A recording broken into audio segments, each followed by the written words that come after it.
মৰমৰ ছাত্ৰ-ছাত্ৰীসকল, আজি আমি আলোচনা কৰিম নৱম শ্ৰেণীৰ ইংৰাজী বিষয়ৰ বিহাইভ নামৰ পাঠ্যপুথিৰ দ্য চাউণ্ড অফ মিউজিক নামৰ পাঠটোৰ দ্বিতীয় অংশ।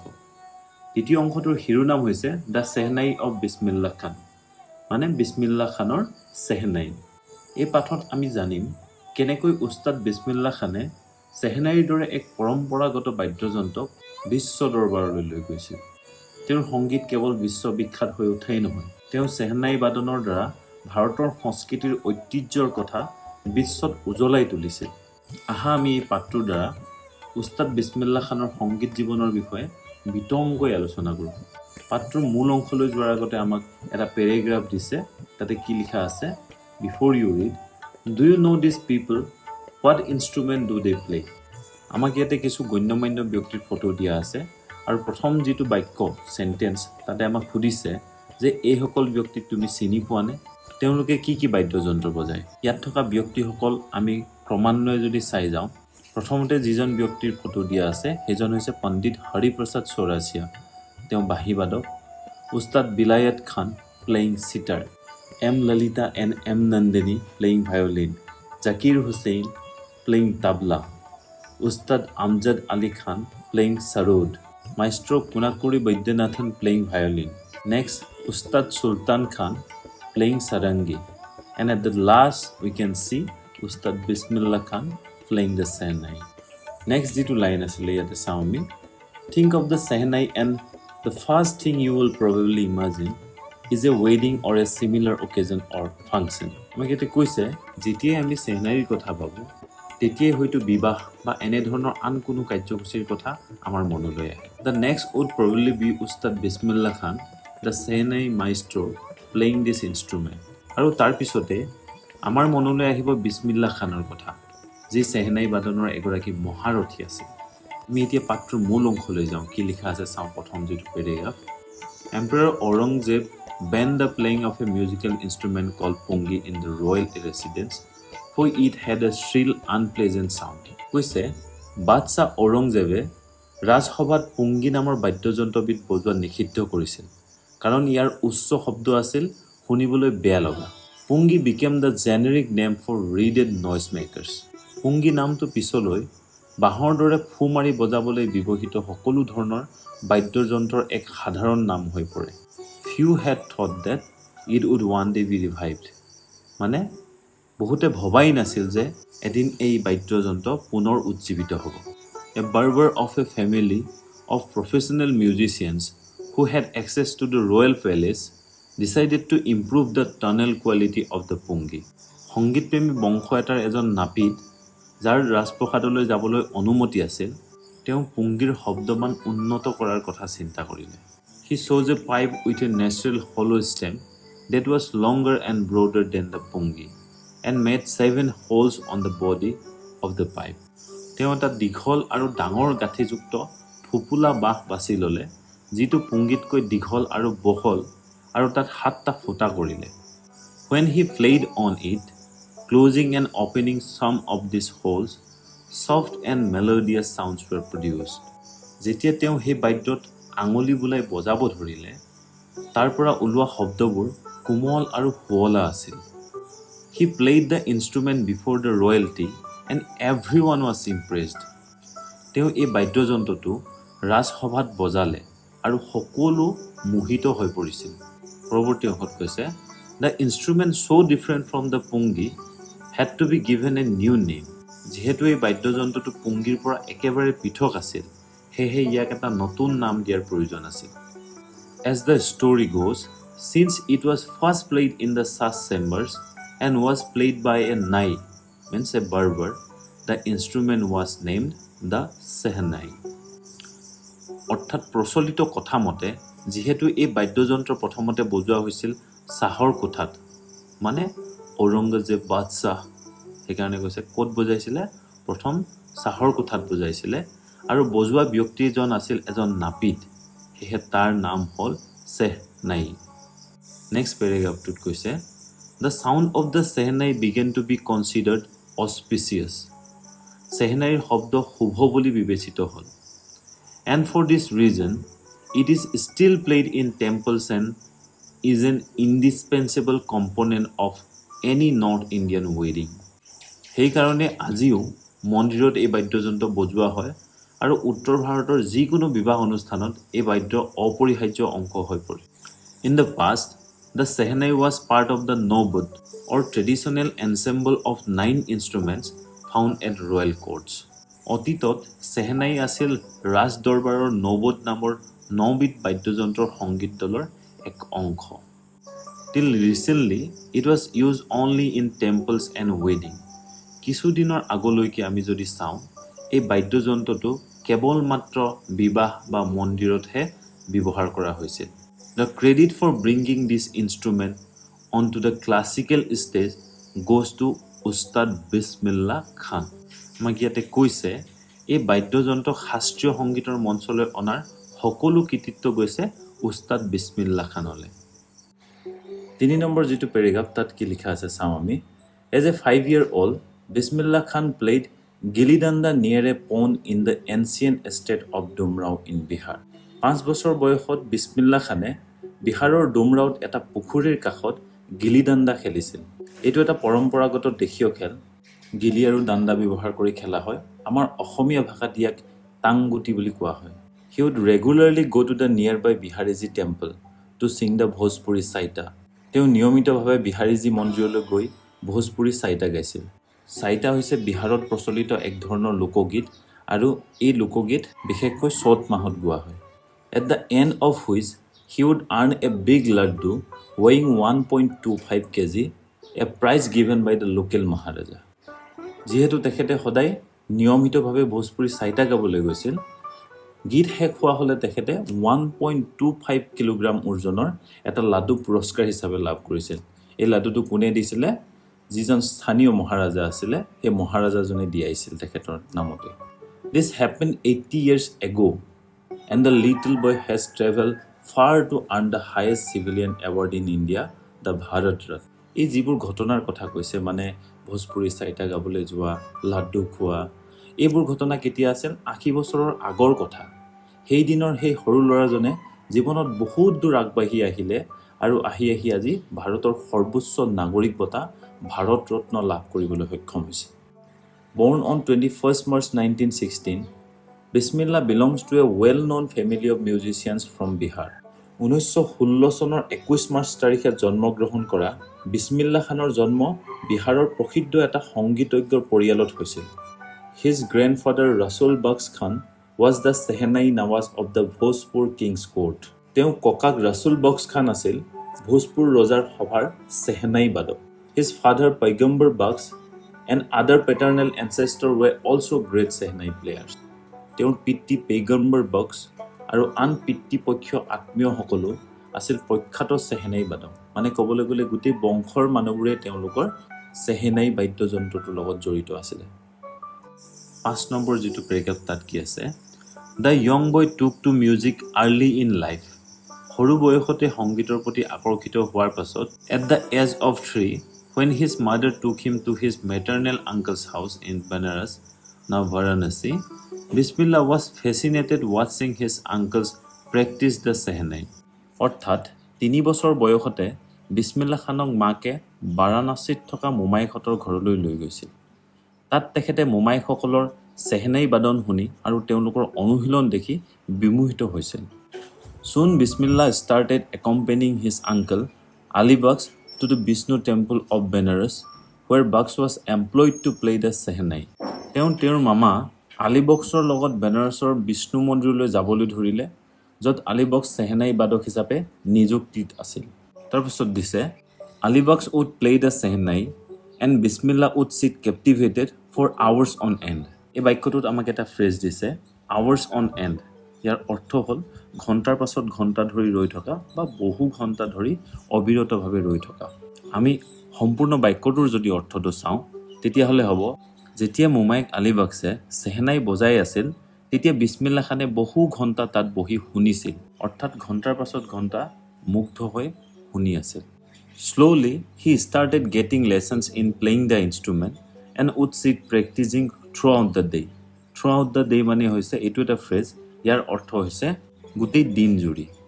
ইয়াৰ অৰ্থ হৈছে লাহে লাহে তেওঁ চেহনাই বজোৱা শিকিবলৈ ধৰিলে আৰু সমগ্ৰ দিন জুৰি তেওঁ অনুশীলনত ব্যস্ত হৈ পৰিবলৈ ধৰিলে।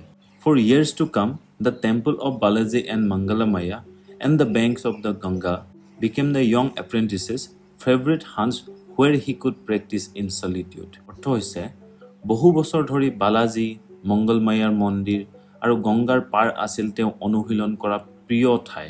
অৰ্থাৎ তেওঁ নিয়মিতভাৱে বালাজী, মংগলমায়া আৰু গংগা নদীৰ পাৰলৈ আহি অনুশীলন কৰিবলৈ ধৰিলে। তেখেতে প্ৰেক্টিছ কৰিছে মানে। নেক্সট যিটো লাইন আছে, The flowing waters of the Ganga inspired him to improvise and invent ragas that were earlier considered to be beyond the range of the Shehnai. Ganga নদীৰ বৈ অহা পানীয়ে তেওঁৰ মনত নতুন ৰাগ সৃষ্টি কৰিবলৈ অনুপ্ৰাণিত কৰিছিল। সেইবোৰ ৰাগ আগতে কোনেও চেহনাইত বজাব পাৰি বুলি ভবাই নাছিল, কিন্তু তেখেতে এইবোৰ সম্ভৱ কৰি তুলিলে। বাৰে বাৰে কৰা প্ৰেক্টিছৰ ফলত তেখেতে কি কৰিলে, নতুন নতুন ৰাগৰ সৃষ্টি কৰিছে। 6 নম্বৰ যিটো পেৰাগ্ৰাফ আছে তাত কি দেখিছে চাওঁ আমি। At the age of 14, Bismillah accompanied his uncle to the Allahabad Music Conference. মাত্ৰ 14 বছৰ যেতিয়া বয়স হৈছিল তেখেতৰ, তেতিয়া তেখেতে তেখেতৰ মামাকৰ লগত এলাহাবাদত এটা সংগীত সন্মিলন হৈছিল, তালৈ গৈছিল। At the end of his recital, Ustad Bismillah Khan patted the young boy's back and said, "Work hard and you shall make it." তাত তেওঁৰ অনুষ্ঠান শেষ হোৱাৰ পাছত উস্তাদ ফয়াজ খানে মৰমেৰে তেওঁৰ পিঠিত লাহেকৈ ঢাপ দি কৈছিল, কঠোৰ পৰিশ্ৰম কৰা, তুমি এদিন সফল হ'বা। With the opening of the All India Radio in Lucknow in 1938 came Bismillah's big break.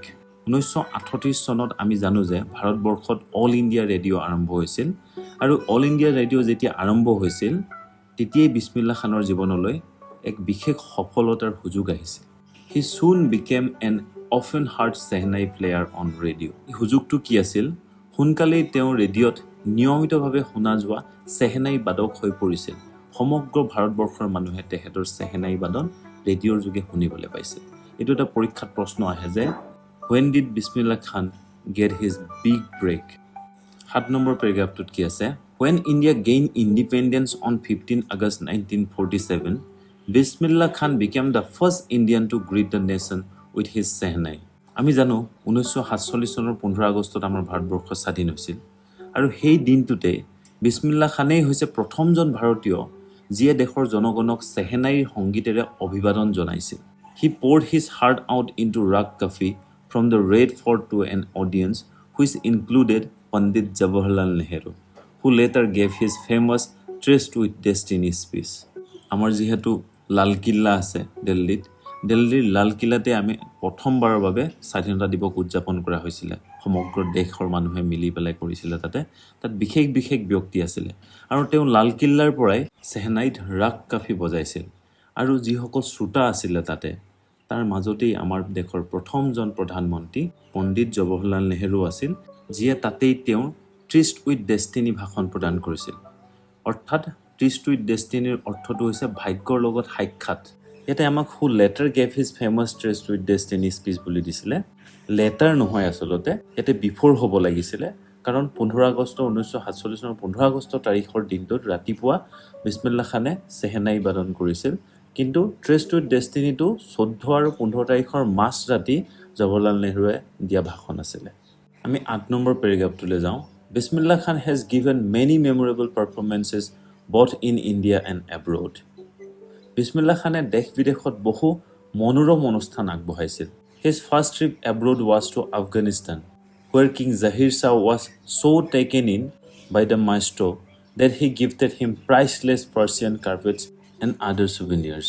অৰ্থাৎ তেওঁৰ প্ৰথম বিদেশ ভ্ৰমণ আছিল আফগানিস্তান, য'ত ৰজা জাহিৰ শ্বাহে মুগ্ধ হৈ তেওঁক মূল্যৱান পাৰ্চিয়ান কাৰ্পেট আৰু অন্যান্য বহুতো উপহাৰ দিছিল।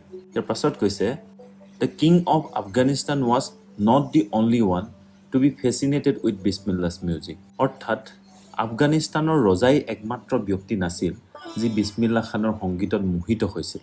Film director Vijay Bhatt was so impressed after hearing Bismillah play at a festival that he named a film after the instrument called Gunj Uthi Shehnai.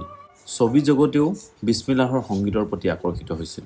পৰিচালক বিজয় ভাটে এটা উৎসৱত তেওঁৰ বাদন শুনি এখন চিনেমাৰ নাম ৰাখিছিল গুঞ্জ উঠি shehnai. The film was a hit and one of Bismillah Khan's compositions, दिल का खिलौना है टूट गया turn out to be a nation wide chartbuster.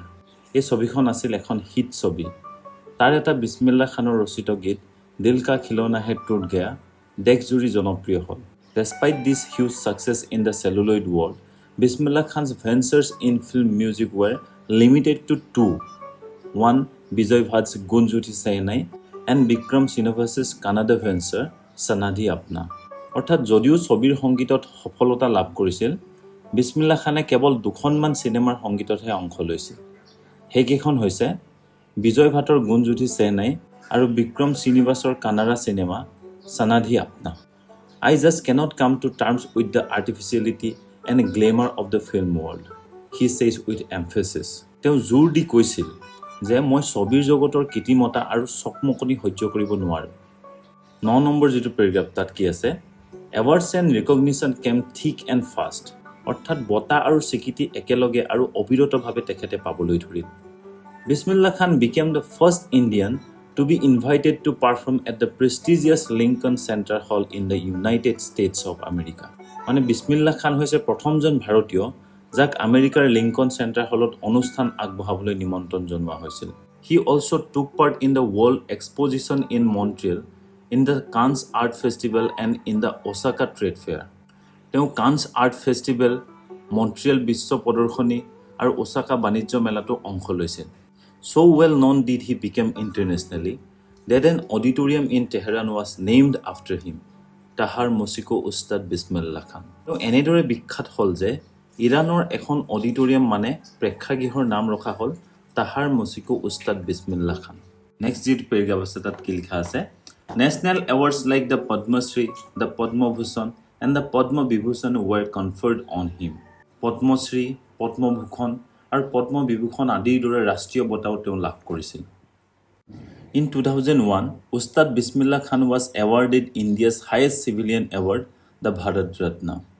2001 চনত বিছমিল্লা খানক দিয়া হ'ল ভাৰতৰ সৰ্বোচ্চ নাগৰিক বঁটা Bharat Ratna. With the coveted award resting on his chest and his eyes glinting with rare happiness, he said, all I would like to say is teach your children music. This is Hindustan's richest tradition. Even the West is now coming to learn our music. তেখেতক যেতিয়া বঁটা প্ৰদান কৰা হৈছিল, বঁটালৈ চকুত অশ্ৰু আৰু হৃদয়ত আনন্দ লৈ তেওঁ কৈছিল, মই কেৱল ক'ব খোজোঁ তোমালোকে তোমালোকৰ সন্তানক সংগীত শিকাবা। সংগীত হৈছে ভাৰতৰ সৰ্বশ্ৰেষ্ঠ পৰম্পৰা। এতিয়াতো পশ্চিমৰ দেশো আমাৰ সংগীত শিকিবলৈ আহিছে। In spite of having traveled all over the world, Khan Sahib, as he is fondly called, is exceedingly fond of Benares and Dumrao, and they remain for him the most wonderful towns of the world. বিশ্বৰ বহু ঠাই ভ্ৰমণ কৰা বিছমিল্লা খান, যাক আদৰেৰে খান চাহেব বুলি কোৱা হয়, তেওঁৰ আটাইতকৈ প্ৰিয় ঠাই আছিল বেনাৰস আৰু Dumraon. A student of his once wanted him to head a Shehnai school in the USA, and the student promised to recreate the atmosphere of Benares by replicating the temples there. এবাৰ তেখেতৰ এজন ছাত্ৰই আমেৰিকাৰ যুক্তৰাষ্ট্ৰত এখন চেহেনাইৰ বিদ্যালয় চলাবৰ কাৰণে তেখেতক অনুৰোধ কৰিছিল। ছাত্ৰজনে তেখেতক কথা দিছিল যে তাতো তেখেতে বিভিন্ন ধৰণৰ মন্দিৰ সাজি পেলাই বেনাৰছৰ দৰে এটা ধুনীয়া পৰিৱেশ সৃষ্টি কৰি দিব। বাট খান সাহেব asked him if he would be able to transport river Ganga as well. কিন্তু খান সাহেবে তেখেতক সুধিছিল, মানে ছাত্ৰজনক সুধিছিল যে তুমি মঠ মন্দিৰ বনাই দিব পাৰিবা, কিন্তু গংগা নদীখনকো ভাৰতৰ পৰা আনি পেলাই ইয়াত বোৱাব পাৰিবানে? Later he is remembered to have said, that is why whenever I am in a foreign country, I keep yearning to see Hindustan. While in Mumbai, I think of only Benares and the holy Ganga. And while in Benares, I miss the unique matha of Dumrao. তাৰপিছত তেওঁ কৈছিল, মই যেতিয়া বিদেশত থাকোঁ তেতিয়া ভাৰতলৈ বৰ মনত পৰে। আকৌ বিদেশৰ পৰা আহি পেলাই যদি তেখেতে মুম্বাইত থাকে, মুম্বাইত থাকোঁতেও তেখেতৰ কলৈ মনত পৰে, বেনাৰস আৰু গংগা নদীখনলৈ মনত পৰে। বেনাৰসলৈ যেতিয়া আহে তেতিয়া আকৌ তেখেতৰ একেবাৰে আপোন যিখন চহৰ ডুমৰাও তালৈ মনত পৰে।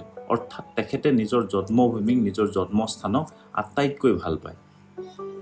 ইয়াতে আমাক শেখৰ গুপ্তা নামৰ এজন সাংবাদিকে তেখেতক যেতিয়া প্ৰশ্ন সুধিছিল তেতিয়া তেখেতে সেই প্ৰশ্নৰ উত্তৰ কেনেকৈ দিছিলে তাৰে কিয়দাংশ দিছে। শেখৰ গুপ্তাই সুধিছিলে, when partition happened, Didn't you and your family think of moving to Pakistan? অৰ্থাৎ বিভাজনৰ সময়ত আপুনি আৰু আপোনাৰ পৰিয়ালে পাকিস্তানলৈ যাবলৈ চিন্তা কৰিছিল নেকি? এতিয়া এইখিনি আমি জানো বিভাজন কেতিয়া হৈছিল কেনেকৈ হৈছিল 1947 চনৰ 15 আগষ্টত যেতিয়া আমাৰ দেশখন স্বাধীন হৈছিল তাৰ আগতে আগদিনাখন 14 আগষ্ট তাৰিখে পাকিস্তানে স্বাধীনতা লাভ কৰিছিল তাৰ আগলৈকে কিন্তু ভাৰত বিশাল যিখন ভাৰত দেশ আছিল সেই ভাৰত দেশত আজিৰ বাংলাদেশ আজিৰ পাকিস্তান আৰু যি ভাৰত এই সকলোবোৰ লগ লাগি পেলাই এখন দেশ হৈ আছিল কিন্তু যেতিয়া আমাৰ দেশখন স্বাধীনতাৰ আগমুহূৰ্তত মানুহৰ মাজত ধৰ্মক লৈ পেলাই আসলে বিভিন্নতা আহিলে আৰু তেতিয়াই পাকিস্তানে মুছলমান সম্প্ৰদায়ৰ মানুহখিনিক লৈ পেলাই তেওঁলোকে এখন দেশ নিৰ্মাণ কৰাৰ কথা ক'লে আৰু ব্ৰিটিছৰ আগত প্ৰস্তাৱ দাঙি ধৰিলে যে আমাক মুছলমান সম্প্ৰদায়ৰ মানুহখিনি যেহেতু ভাৰতবৰ্ষত মাইনৰিটি হয় কম সংখ্যক আছে হিন্দুতকৈ জনসংখ্যা কম তাৰ বাবে আমাক এখন এক্সট্ৰা দেশ লাগিব আমি নিজেই নিজক আমি শাসন কৰিম আমি হিন্দুৰ তলত নাথাকো বুলি তেওঁলোকে কিছুমান প্ৰস্তাৱ দাঙি ধৰিছিলে ব্ৰিটিছৰ আগত আৰু তাক লৈ পেলাই কিন্তু বহুত মানুহে বিৰোধো কৰিছিলে নালাগে ভাৰতখন একেলগে থাকক বুলি কিন্তু অৱশেষত মানুহবোৰৰ মাজত ইমানেই মিলাপ্ৰীতি নোহোৱা হ'ল কাজিয়া হ'বলৈ ধৰিলে মাৰপিট হ'বলৈ ধৰিলে বিভিন্ন মানুহে বহুত কিবা কিবি ত্যাগ কৰিবলগীয়া হ'ল আৰু আটাইতকৈ ডাঙৰ কথা হ'ল এইটো ব্ৰিটিছৰ এটা এজেণ্ডা আছিলে ব্ৰিটিছে মুছলমান আৰু হিন্দু সম্প্ৰদায়ৰ মানুহক একেলগে থকাটো বিচৰা আগৰ পৰাই নাছিলে তোমালোকে দশম শ্ৰেণীত যেতিয়া পাবা তেতিয়া এটা পাঠেই আছে বংগ বিভাজন বুলি সেইখিনিলে আমি আগ নেবাহো কিন্তু এতিয়া আমি জানি থওঁ যে ব্ৰিটিছৰ ষ্ট্ৰেটেজি আৰু আমাৰ মানুহৰ মাজত সেই ষ্ট্ৰেটেজিৰ ফলত মিলাপ্ৰীতিটো নাইকিয়া হোৱাৰ ফলত আমাৰ দেশখন দুভাগ হ'বলগীয়া হৈছিল যেহেতু বিছমিল্লাহ খান এজন মুছলমান সম্প্ৰদায়ৰ মানুহ আছিল সেইকাৰণে তেখেতক এবাৰ প্ৰশ্ন কৰিছিলে যে দেশখন যেতিয়া বিভাজন হৈছিলে পাকিস্তান বুলি যিখন দেশ গঠন হৈছিলে তাততো মুছলমান সম্প্ৰদায়ৰ মানুহখিনি গুচি গৈছিলে আপুনি তেতিয়া যাবলৈ ভাবিছিল নেকি মানে যোৱা কথাটো আপোনাৰ মনলৈ আহিছিল নেকি তেতিয়া তেখেতে উত্তৰ দিছিলে গড ফৰবিড মি লিভ বেনাৰস নেভাৰ তেখেতে তেতিয়া কৈছিলে ঈশ্বৰে নকৰক মই বেনাৰস এৰি যাম অৰ্থাৎ তেখেতে তেনেকুৱা পৰিস্থিতি কেতিয়াও যাতে নাহক তাৰহে প্ৰাৰ্থনা কৰিছিল I went to Pakistan once. I crossed the border just to say I have been to Pakistan. কেতিয়াও তেখেতে হেতু বিচৰা নাছিল নেভাৰ বুলি কৈছে মই এবাৰহে গৈছিলোঁ পাকিস্তান কেৱল সীমা পাৰ হৈছিলোঁ যাতে মই পাকিস্তান গৈছোঁ বুলি ক'ব পাৰোঁ I was there for about an hour. I said namaskar to the Pakistanis and salam alaikum to the Indians.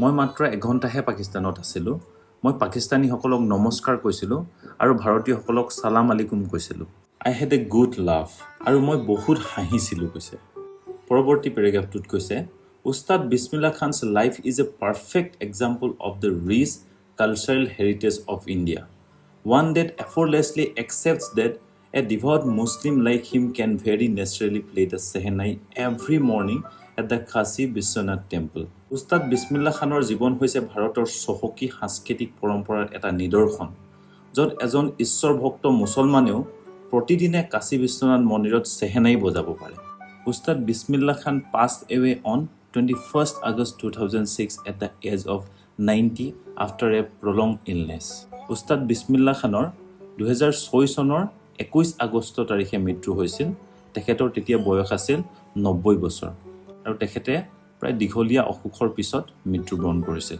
He was given a state funeral and the government of India declared one day of national mourning তেওঁ ৰাষ্ট্ৰৰ ফালৰ পৰা সন্মানেৰে শেষ শ্ৰদ্ধাঞ্জলি জনোৱা হৈছিল আৰু ভাৰত চৰকাৰে এক দিনৰ ৰাষ্ট্ৰীয় শোক ঘোষণা কৰিছিল অৰ্থাৎ সমগ্ৰ দেশজুৰি শোক পালন কৰা হৈছিল উস্তাদ বিছমিল্লাহ খানৰ জীৱন কাহিনী কেৱল সংগীতৰ নহয় ই হৈছে আমাৰ দেশৰ মানুহৰ বিভিন্ন ধৰ্মৰ প্ৰতি শ্ৰদ্ধাৰ পৰম্পৰাৰ নিদৰ্শন আৰু দেশপ্ৰেমৰ এক অনন্য উদাহৰণ তেওঁ চেন্নাইক মন্দিৰৰ পৰা বিশ্বৰ শ্ৰেষ্ঠ মঞ্চলৈ লৈ গৈছিল আৰু দেশৰ কাৰণে কঢ়িয়াই আনিছিল অন্তহীন গৌৰৱ সংগীতত তেওঁৰ নিষ্ঠা সাধনাৰ প্ৰতি অটুট বিশ্বাস আৰু নিজৰ মাটি মানুহৰ সৈতে থকা গভীৰ সংযোগে তেওঁক জনপ্ৰিয় কৰাৰ উপৰিও অনুপ্ৰেৰণা দিছে লাখ লাখ মানুহক With that inspiring note, we have come to the end of this chapter.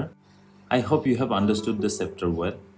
পাঠটোৰ যিবোৰ প্ৰশ্ন আছে সেই প্ৰশ্নবোৰৰ উত্তৰবোৰ আন এটা ভিডিঅ'ত দিয়া আছে আৰু সেই ভিডিঅ'টোৰ যিটো লিংক আছে সেই লিংকটো তোমালোকে এই ভিডিঅ'টোৰ ডেছক্ৰিপশ্যনত পাবা Thank you for watching and see you in the next lesson.